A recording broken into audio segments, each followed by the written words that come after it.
Muy buenas a todos, soy Luis Chavarría y hoy les vengo a hablar sobre el equipo básico ideal para fotografía de automovilismo.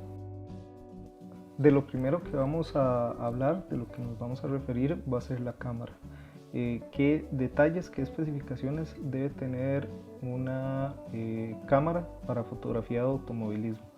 Es muy similar o igual a una cámara para fotografía de deportes en general. Yo la que uso actualmente es una Nikon D7200 y bueno, les voy a hablar de algunos detalles que tiene esta cámara que son básicos, imprescindibles para lo que es la fotografía de automovilismo. Lo primero que vamos a detallar en una cámara antes de comprarla para este tipo de fotografía va a ser el buffer. ¿Qué es el buffer? La capacidad de fotos que la cámara tiene,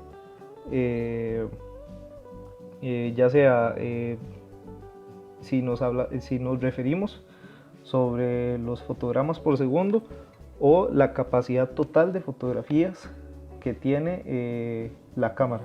Entonces, por ejemplo, la Nikon D7200, cuando yo voy a hacer fotografías en RAW, tiene una capacidad de 27 fotografías y en JPG tiene 100. Es importante aclarar que para fotografía de deportes en general, casi siempre el formato que se utiliza es JPG. Es algo muy básico. Si se trabaja para medios que necesitan fotografías de manera urgente y se necesita más capacidad para fotografías, se utiliza un archivo más liviano que es el JPG. Es más fácil de tratar y es más liviano para enviar de manera más inmediata, más rápida a los medios que necesitan pues tener contenido para publicar de manera lo más inmediata posible, casi al instante, o hay muchas veces que al instante inclusive. Una cámara para fotografía de automovilismo mínimo tiene que tener estas especificaciones. Un aguante de por lo menos 25 fotogramas o fotografías, perdón, ahorita hablamos de los fotogramas por segundo. Por lo menos 25 a 30 fotografías de capacidad en el buffer y de 70, 80, 90, inclusive hasta 100 fotografías. Por ejemplo, la E500 de Nikon, refiriéndonos a Nikon porque yo soy usuario de Nikon,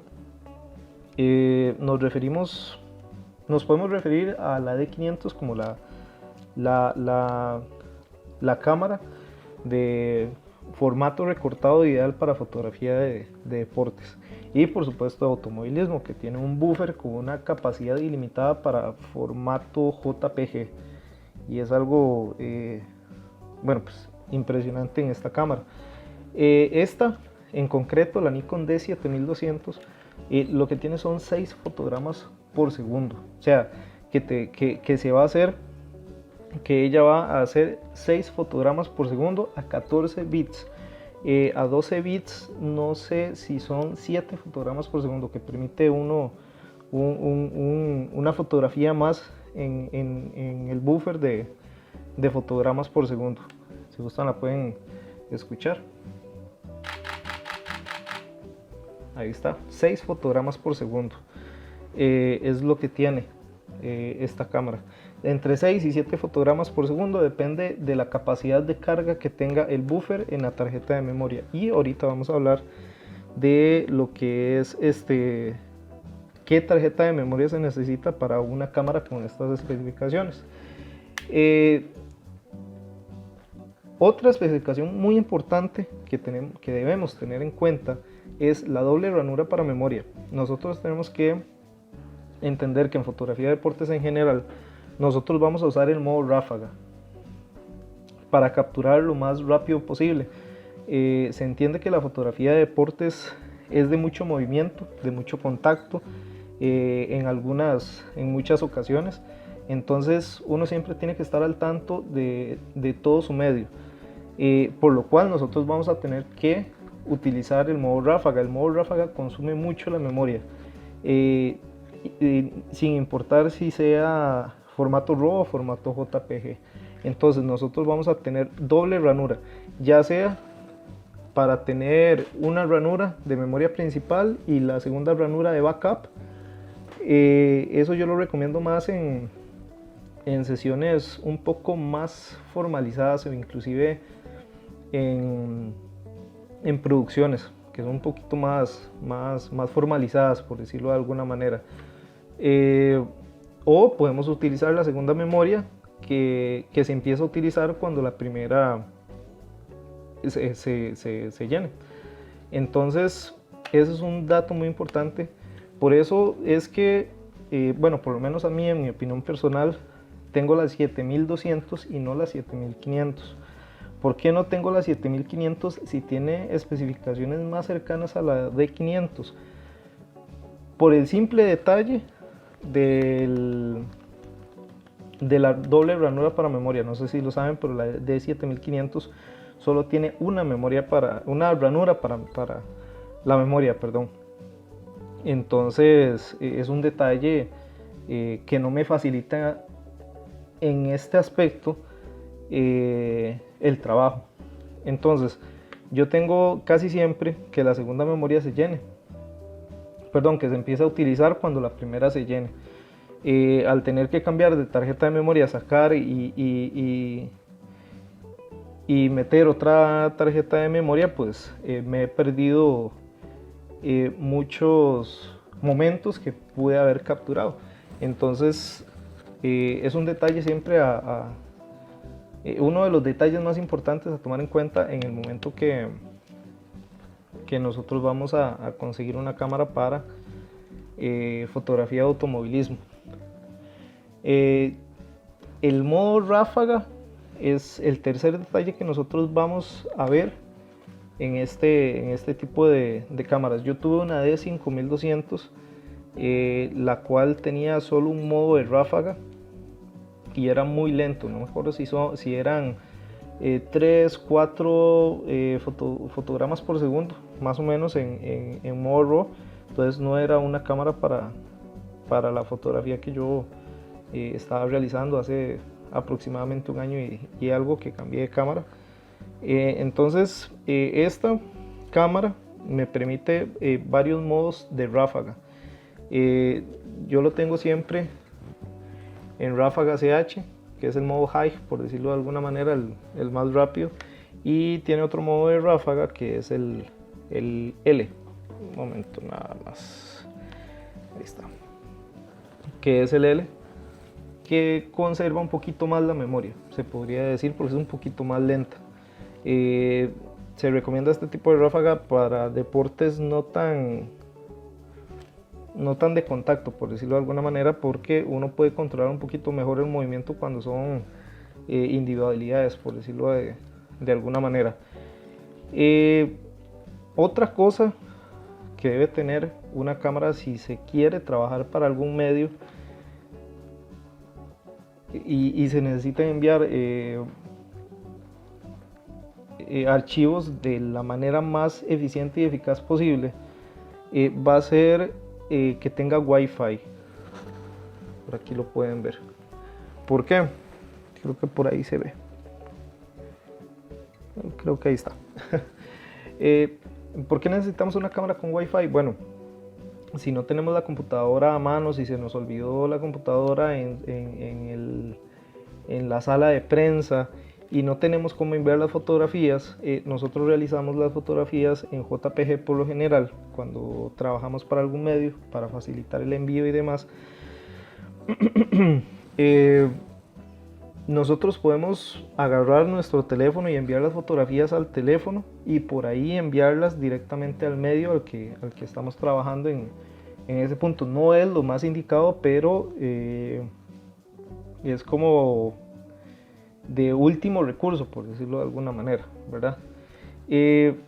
Otro detalle bastante importante que va a tener una cámara para fotografía de automovilismo va a ser el cuerpo con motor de enfoque. Es imprescindible, siento yo. Yo estuve 3, 4 años aproximadamente con la Nikon D5200. Es una cámara que no tiene motor de enfoque en sí, entonces yo tenía que usar lentes con motor de enfoque,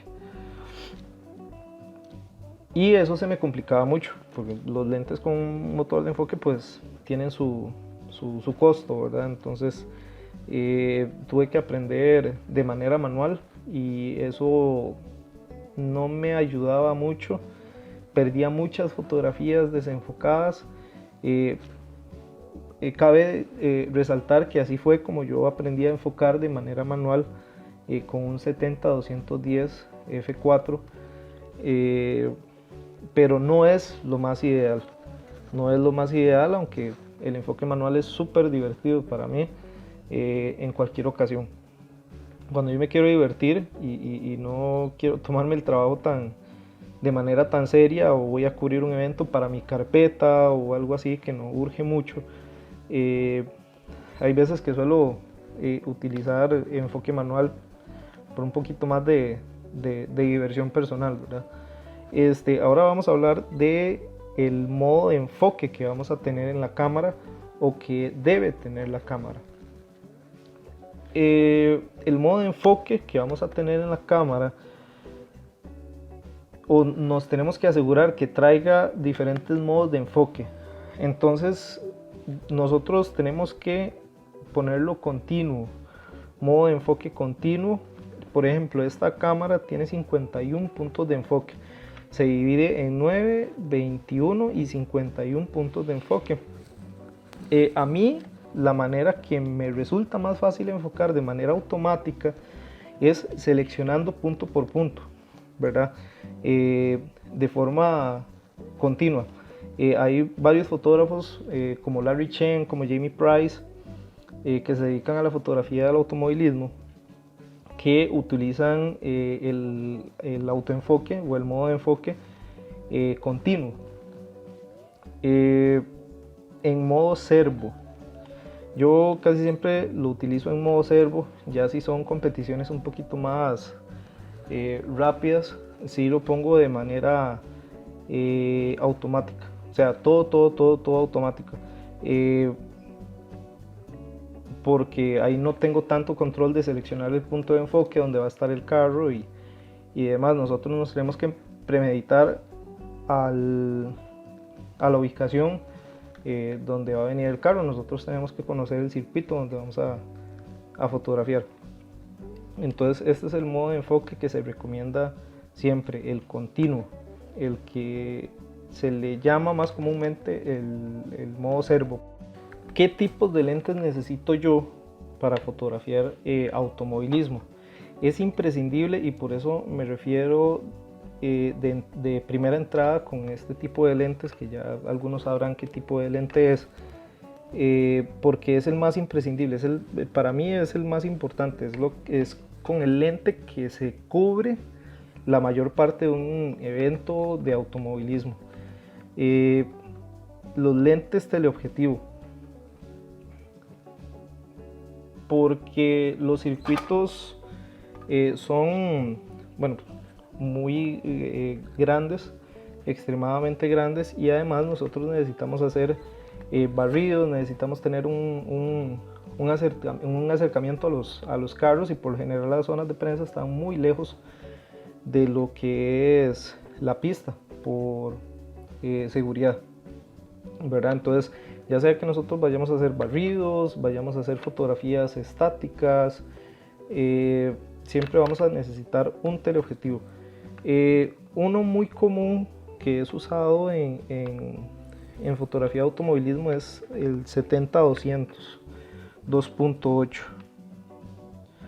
¿Por qué 2.8 y por qué 70-200? Bueno, el milimetraje y el por qué es un teleobjetivo es por la distancia que hay entre la zona de prensa y el circuito donde nosotros vamos a fotografiar. ¿Por qué 2.8? Al hacer fotografías estáticas, fotografías de gran acercamiento, nosotros necesitamos centrar la mirada de la fotografía en el elemento principal, que es el carro. Estos lentes, al ser 2.8, tienen muy poca profundidad de campo, entonces nos desenfoca el fondo, y nosotros logramos obtener más atención en el acercamiento del carro. Hay otros lentes que yo he utilizado para lo que es fotografía de automovilismo. Por ejemplo, un Sigma Contemporary, que no lo recomiendo mucho, sinceramente. Es un 150-600 f4.5 a 6.3, si no me equivoco, era ese lente, y tiene bueno, a pesar de ser un 6.3 a 600 milímetros, siempre va a generar un bokeh o un fondo desenfocado. Entonces, cuando yo utilicé ese lente por primera vez, me generaba un bokeh o un desenfoque del fondo cero natural. No me agradó para nada. A 600 milímetros era cero nítido. Entonces, son lentes muy largos, de gran milimetraje, pero no son nítidos.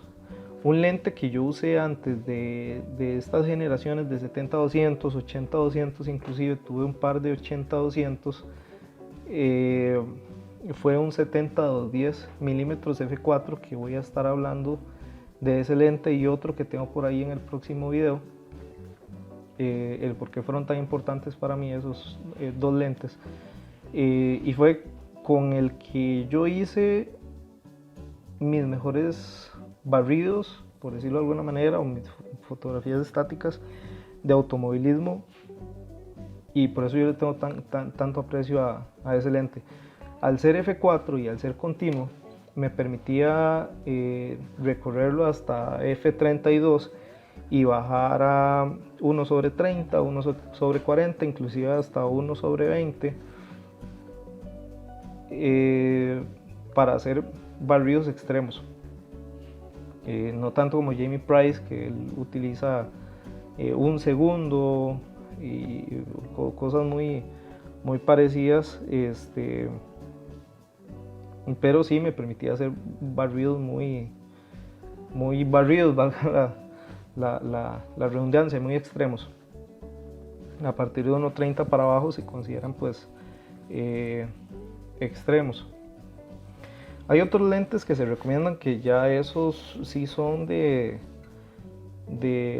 mucho dinero. Este es como un término medio, hablando económicamente. Es un lente que va de los 800 a los $1,500, depende del estado, 700 inclusive.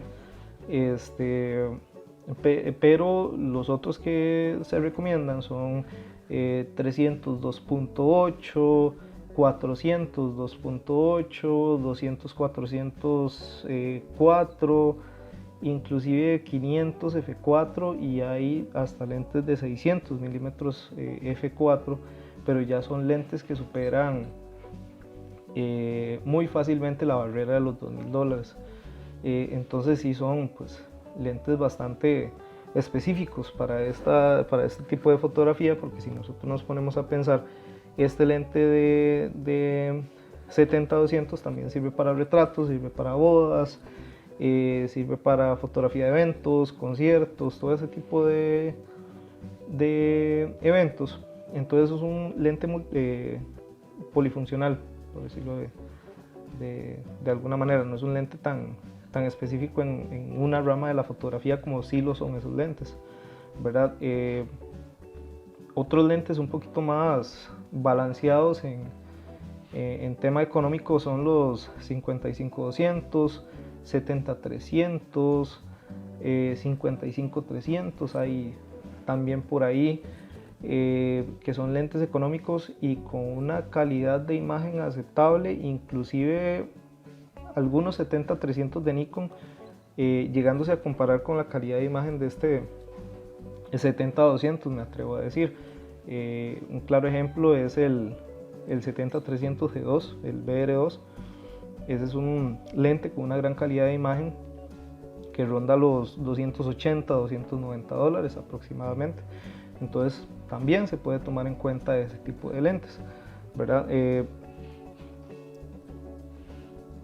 Por lo general esos son, bueno, los teleobjetivos de los que hablé. Uno de los más baratos es el 55-200, que esos lentes generalmente son de una apertura de 4 a 5.6 y siempre van a ser aperturas variables, por eso son un poquito más económicos, pero sirven perfectamente porque tienen autofoco, tienen estabilizador y son tienen una calidad de imagen aceptable, por decirlo de alguna manera. Entonces, para empezar en la fotografía de automovilismo, esos lentes también están muy bien, se acoplan a los diferentes tipos de enfoque que necesita una cámara para este tipo de fotografía. Entonces son lentes a tomar en cuenta los teleobjetivos. Otro tipo de lente que vamos a tomar en cuenta para este tipo de fotografía son los lentes llamados mid-range o rango medio, que van desde los 35, que es donde termina el término angular, hasta los 70 milímetros, inclusive 80 milímetros más o menos, que es donde empieza el término teleobjetivo. El objetivo de estos lentes en la fotografía de automovilismo son dos. Primero, fotografía de pits, de zona de pits, inclusive si tenemos la oportunidad de acceder a las gradas, también sirven muy bien para fotografiar a los aficionados en las gradas, si tenemos acceso a esas zonas. Pero lo más importante es la zona de pits para este tipo de lentes. Y yo he experimentado con este tipo de lentes para barridos extremos angulares. Al ser de este tipo de rango, este es un 35-70 2.8 que yo le había enseñado en el video pasado, me permite hacer barridos extremos angulares. El barrido depende de varios factores. Uno en el que quiero hacer referencia en este caso es la distancia focal contra el tiempo que nosotros vamos a utilizar para generar ese barrido. ¿Por qué? Porque entre más distancia focal se nos va a hacer más fácil de generar un barrido, porque vamos a utilizar tiempos más rápidos, 1/60, 1/80, también dependiendo de la velocidad del carro. También depende de cuánto barrido queremos la fotografía, pero en estos casos nosotros tenemos que utilizar tiempos bastante extensos de exposición, 1/25, 1/20 inclusive, porque solo así nos va a generar el barrido. Al ser una distancia tan corta, no se genera mucho movimiento al hacer el barrido. Entonces, para generar ese barrido nosotros tenemos que bajar mucho más el tiempo para que ese barrido se note. Y por supuesto que cerrar la apertura lo más que se pueda para generar mayor oportunidad de enfoque, ¿verdad? ¿De qué lentes vamos a hablar? Bueno, se habla de lentes como el 24-70 2.8, inclusive el F4, que hay algunas marcas que tienen la variante económica del F4 al 2.8 de este mid-range zoom. Nikon tiene un 28-70 2.8, ese yo lo usé bastante para hacer estos barridos angulares y trabajar también en zona de pits. Y ahora este 35-70 2.8. que bueno, lo cambié por el 2870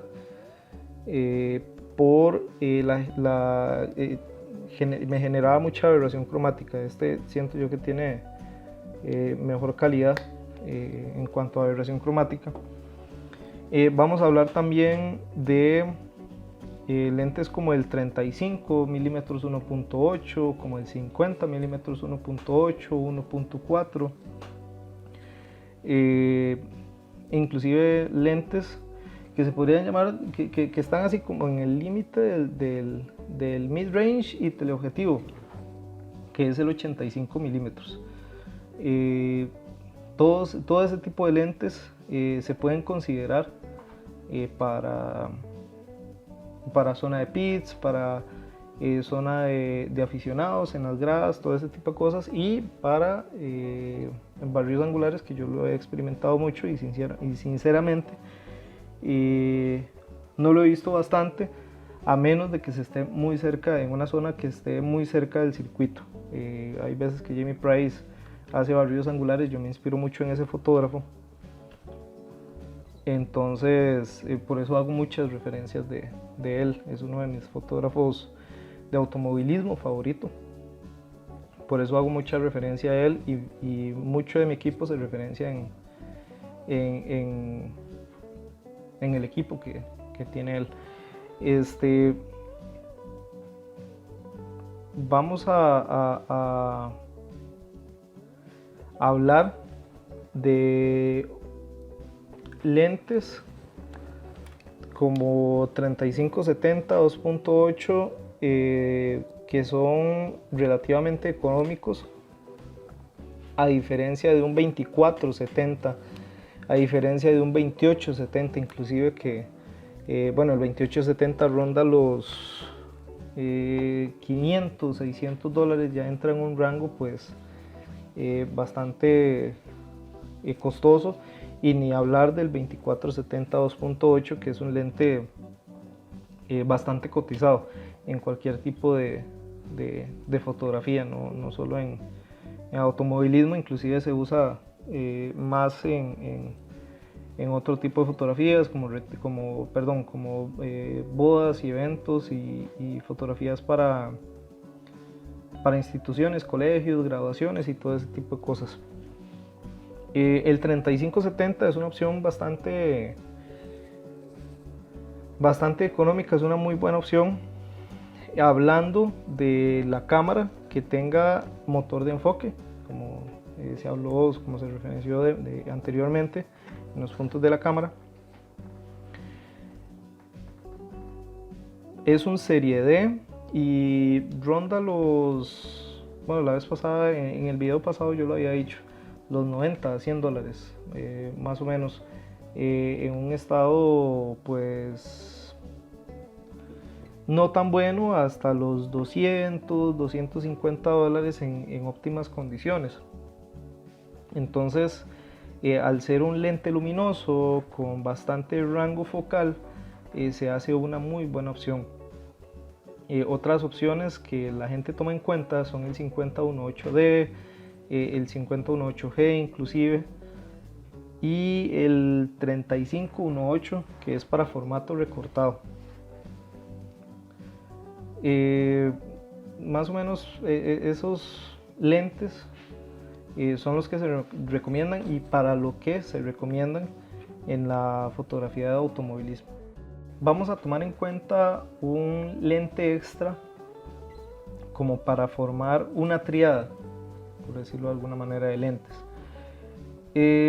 Este tipo de lente lo voy a nombrar por si se quiere generar una perspectiva un poquito diferente, un poquito extrema, más que todo en zona de pits, que es donde yo más lo he experimentado. Ahorita no tengo a mano el lente que yo utilizo porque está en el taller, está en proceso de reparación por un chasco con un concierto del año pasado. Tuve la mala suerte de que se me cayera en medio concierto, en un proceso de cambio de lentes. Entonces tuve la mala suerte de que se me cayó en cerámica y tuve que mandarlo a reparar. Es un Sigma Art 1835 f1.8, y es un gran angular mid-range, tiene como ese límite.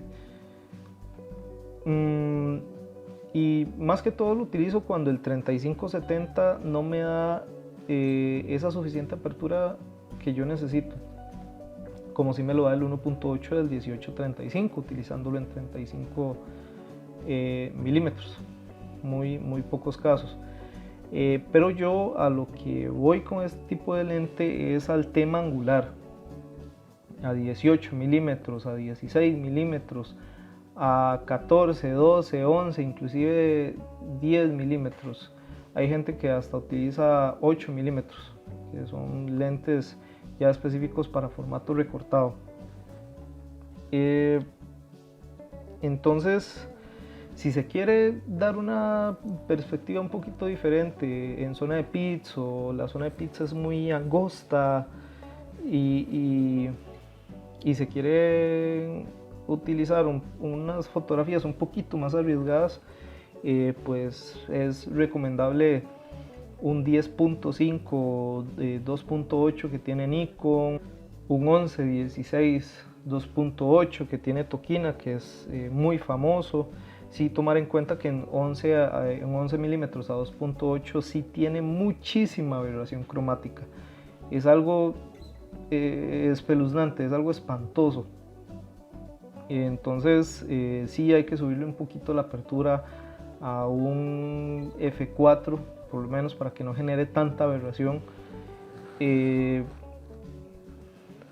Puede utilizarse un 12-28 de Tokina, igual F4. Es otro lente bastante excelente, yo lo he probado para otro tipo de fotografías, no para automovilismo. El 16 milímetros 2.8 de Nikon es impresionante la calidad, es un lente vintage, pero es impresionante la calidad que tiene ese lente. Si es un lente full frame, entonces es un poquito más costoso. Y el típico, el de siempre, el que muchos llaman pisapapeles, el 18-55, que yo considero varias de mis fotos favoritas con ese lente. No lo tengo actualmente, lo vendí con la de 5200 y me hace mucha falta ese lente. Si tienen un 18-55, nunca se deshagan de ese lente. Es el mal llamado pisapapeles y es uno de los mejores lentes jamás fabricados de Nikon. Es espectacular. Es un lente de bajo costo que tiene autofoco y tiene estabilizador con una excelente calidad de imagen. Es el lente perfecto para aprender a fotografiar, aprender a acostumbrar el ojo a diferentes milimetrajes. Si se quiere una perspectiva un poquito más extrema, más arriesgada, más angular, un poquito más diferente, sí se puede utilizar un lente de estos, pero no abusar tampoco. Pues, por ejemplo, un 8 milímetros, por decirlo de alguna manera, la deformación que tiene ese lente en sus extremos llega a cansar la vista un poquito si se hace de manera frecuente. Entonces hay que saber usarlos. Un detalle por agregar al tema de la cámara es, bueno, estaba hablando ahora de modelos como la D500, D7500 y D7200, que es esta.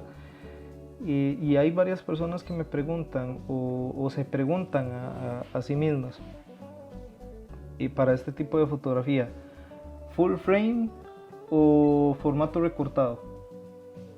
Y yo digo depende de, primero, de las comodidades que se quieren, de la manera de trabajar del fotógrafo. Yo que trabajo con D7200 y un 70-200 2.8, al multiplicarlo por 1.3, que es el formato de recorte de Nikon, yo obtengo un 90-260 más un 1.3, que es lo que el otro formato de recorte que tiene esta cámara. Estaríamos hablando de un 120-300 aproximadamente. Entonces, cuando un lente en formato recortado se me queda corto, yo puedo cortar más todavía. Para publicaciones en internet, redes sociales y todo ese tipo de cosas, más que suficiente 10, 16 megapíxeles, que es el formato de recorte de una cámara de estas. Entonces, formato recortado, full frame. En full frame tengo ventajas y desventajas. Al trabajar con un 70-200 yo me quedo muy corto. Lo que aplico es recortar la imagen. La ventaja que yo tengo con full frame es que yo puedo recortar la imagen cuanto yo quiera. Sí tiene un límite, por supuesto. El sensor de 35 milímetros tiene un límite, pero en su mayoría al utilizar un 70-200 yo puedo recortar bastante la imagen para poder lograr un acercamiento mejor, como si utilizara el formato recortado de la D7200.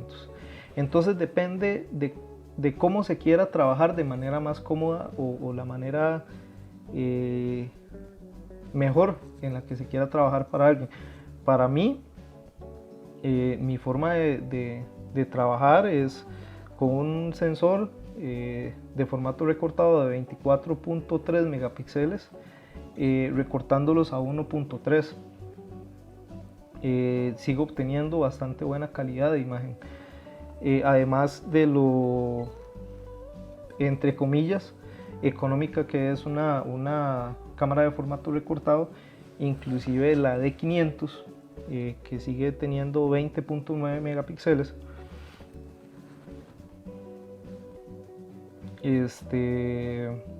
yo sigo obteniendo una buena calidad de imagen, más si estoy fotografiando en JPG.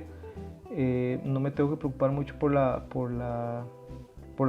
calidad de imagen en esos temas, ya que van para blogs, página web, redes sociales, y no es que no me tenga que preocupar por la calidad de imagen,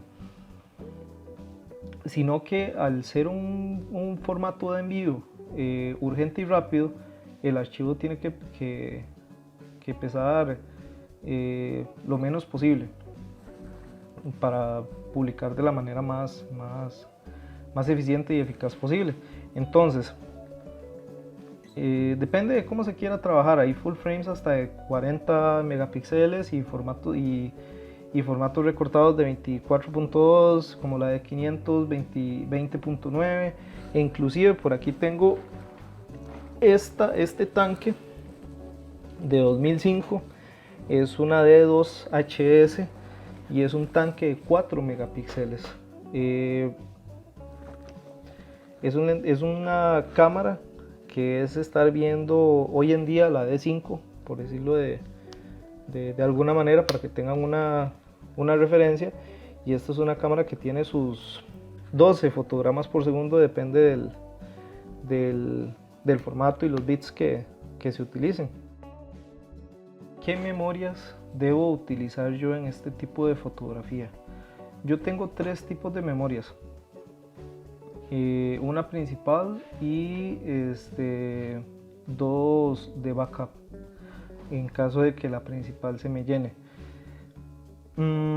Yo tengo esta. Es una memoria de 64 gigas para ver, por ahí creo que se puede ver, por ahí. Ahí, exactamente. Una memoria de, no, por acá más bien. Una memoria de 64 gigas de 95 megas por segundo. Importante, siempre utilizar memoria SD, porque las micro SD con adaptador, como este tipo de adaptadores, por ejemplo, ahorita no tengo una memoria micro SD porque lo estoy usando en la cámara, ves, como este tipo de adaptadores suelen dañar las ranuras de las cámaras. Entonces siempre se recomienda ese mínimo, se recomiendan dos de 32 gigas de 95 megas por segundo, que es una velocidad muy justa, muy concisa para el tipo de especificaciones de la cámara que estoy hablando, para 6, 7, inclusive creo que hasta 8 fotogramas por segundo podría servir bien este tipo de memorias. Ya con cámaras que tienen un poquito más de fotogramas por segundo, ya se utilizan memorias como la Compact Flash. Bueno, la Compact Flash desde hace mucho no se utiliza, pero sí, ¿qué se me hizo? Aquí está. Creí que la tenía en la cámara. Memorias como las Compact Flash, memorias como la que usa la de 500, ahorita no me acuerdo muy bien cómo se llaman esas memorias, pero esta es una Compact Flash de 1 giga, que eran las que se utilizaban en ese tiempo, pero ahorita tienen otro nombre, se me fue, sinceramente. Que tienen más velocidad de lectura, 120, 160, 200 megabytes por segundo, inclusive hasta más, 300 megabytes por segundo. Entonces yo utilizo esta de 64 como memoria principal. Utilizo una de 32 gigas, igual de 95 megas por segundo. Es que al ser negra, es una Polaroid, ahí está,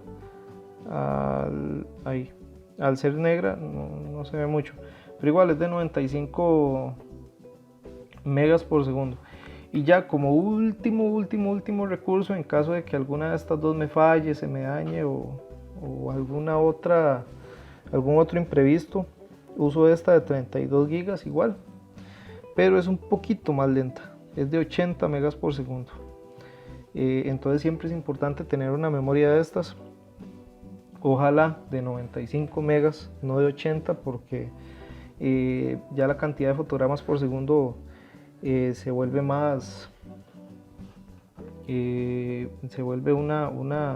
bueno, la recarga de los fotogramas por segundo se vuelve más lenta, entonces me puedo perder de muchos momentos importantes. Entonces por eso es, bueno, que yo utilizo la más rápida, que es esta, la que me carga más rápido el buffer. Esta carga muy parecido al buffer, sí se nota un poquito la diferencia en la carga. Y ya la de 80 megas por segundo, que ya si tiro 5 fotogramas por segundo, milagros y me tira la sexta, por la velocidad que tiene. Uno se acopla muy bien con el buffer de la cámara, y si acaso llega a los 20 fotogramas por segundo. La voy a probar, bueno, voy a probar cada uno para que ustedes vean. Ahorita probamos la que probamos ahora, la de 64, voy a probarla de nuevo para que ustedes la escuchen.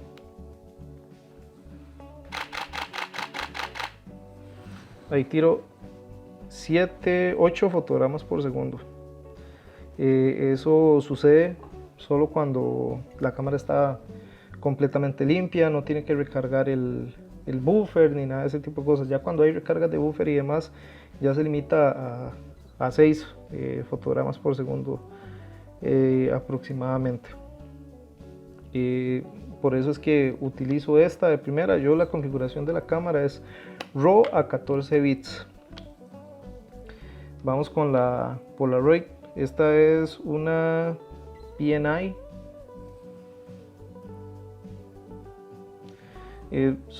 Esta memoria es una memoria que se puede conseguir entre los 30, 40 dólares aproximadamente.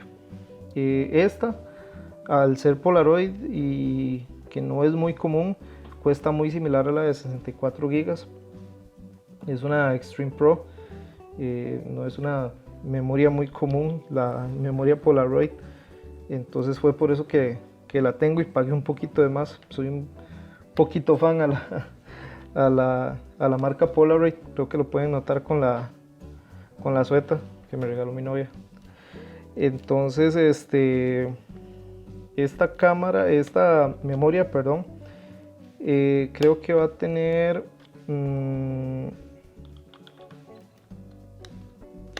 creo que puede andar parecido a los 7-8 fotogramas por segundo sin recarga de buffer.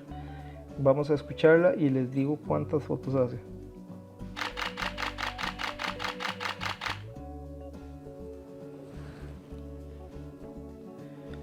Sin recarga de buffer hizo 13 fotografías, pero fueron 8 fotografías por segundo.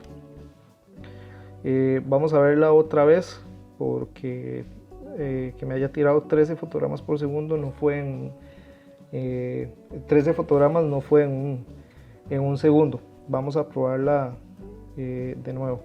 Vamos a ver, hay detalles que bajan la calidad del buffer, que afectan la calidad del buffer, como el ISO lo tenía en 1000. Vamos a ver cuántas fotografías hace por segundo. 7 fotografías hace sin carga de buffer. Anda muy parecido a la de 64 gigas. Y ahora vamos rápidamente con la de 32 de 80 megas. Creo que se va a notar un poquito la diferencia. Vamos a ver. Vamos a hacer dos pruebas con esta, igual que con la Polaroid. Vamos allá.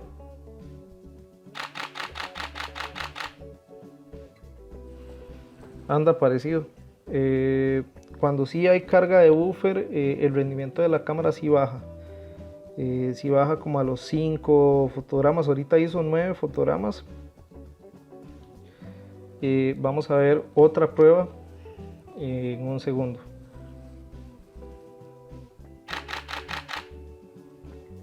Ahí se quedó pegada. ¿Vieron?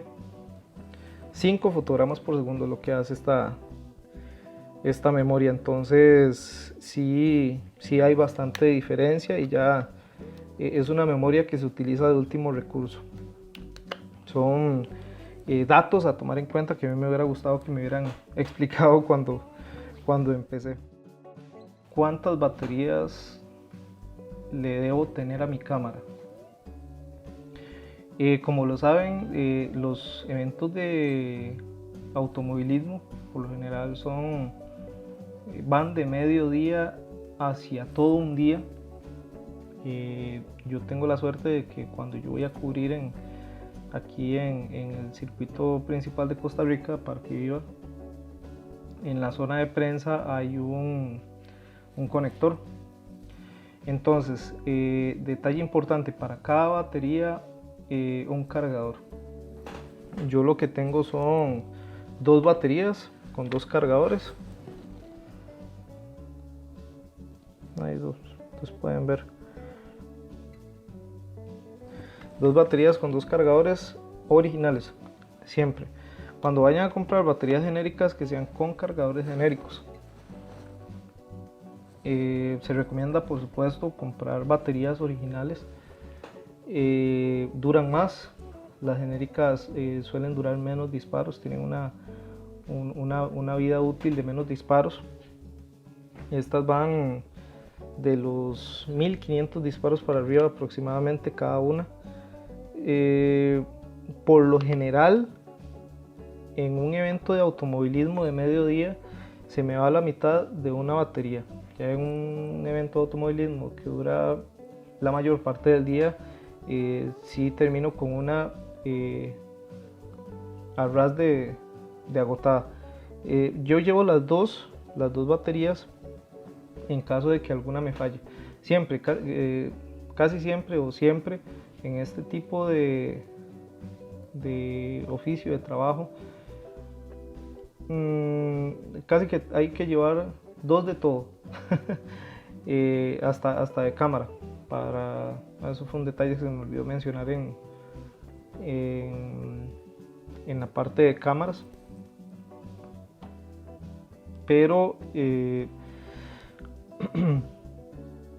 siempre hay que llevar 2 baterías. Resulta que en un evento me fui con las 2 baterías, así como las acabo de mostrar, cargadas. Y resulta que cuando llegué allá a Parque Viva, por el calor que hacía en ese lugar, resulta que se me fue descargando poco a poco una de las baterías. Es algo muy extraño que pase porque son baterías de mucha resistencia. Resulta que una estaba a mitad de vida y la otra estaba pues bien, normal.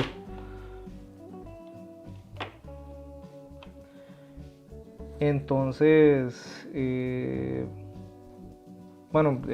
el cargador, batería, y allá la puse a cargar y me cargó, por supuesto. Pero tuve la suerte de haber llegado un poquito más temprano, entonces ese tiempo, ese intervalo, me ayudó a poder recargar la batería. Igual, yo hubiera puesto la otra y me hubiera funcionado perfectamente. ¿Qué hubiera pasado si la otra batería me hubiera fallado también por el calor? Entonces siempre son cosas a tomar en cuenta. Ningún detalle que he mencionado en este video es menos importante que el otro. Todos son igual de importantes porque cada elemento forma el equipo que nosotros utilizamos para trabajar, y cada elemento tiene que estar en su óptima condición para dar el mejor rendimiento. Entonces es importante 2 baterías y cada batería con su cargador original en caso de que la batería sea original, porque si no pueden haber problemas de voltaje ahí con las baterías genéricas. Ya sea que se utilice un cargador original con una batería genérica, se puede generar un cortocircuito. Con la D2HS me pasó. Tengo una batería original de esa cámara y resulta que el cargador original de esa cámara ronda los 100, 150 dólares. Me mandé a traer uno genérico y resulta que le generó un cortocircuito por diferencia de voltaje a la batería y la batería murió. Y es una batería de igual, aproximadamente 100 dólares, 90 dólares. Entonces, siempre tener cargador original, batería original, y si se va a utilizar baterías genéricas, que sí son mucho más baratas pero rinden menos disparos, tenerlos con su cargador genérico. Siempre. Corren los rumores o varias experiencias de fotógrafos que les han dañado el puerto de la batería o de grip de la cámara, las baterías genéricas. Entonces también hay que tener cuidado con ese tipo de baterías. Por ahorrarnos un dinero por ahí, nos puede costar todo el equipo o la cámara, ¿verdad? Entonces son detalles a tomar en cuenta nada más a la hora de comprar baterías y utilizarlas en un evento de alto rendimiento como lo es un evento de automovilismo, ¿verdad?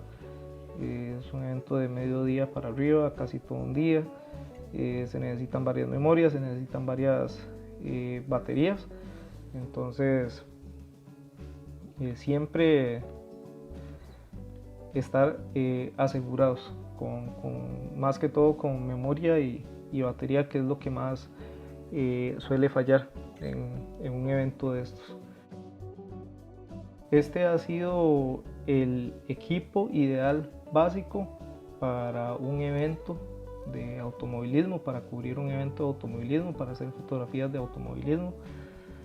Espero que les haya gustado, más allá de que les haya gustado, que les haya sido de bastante utilidad, que haya sido una guía para hacer su próxima inversión, su próxima compra. Cualquier consulta, duda o algo que quieran agregar más al video que ustedes consideren importante, déjenmelo en los comentarios y yo estaré respondiendo por ahí. Muchísimas gracias y nos vemos hasta la próxima.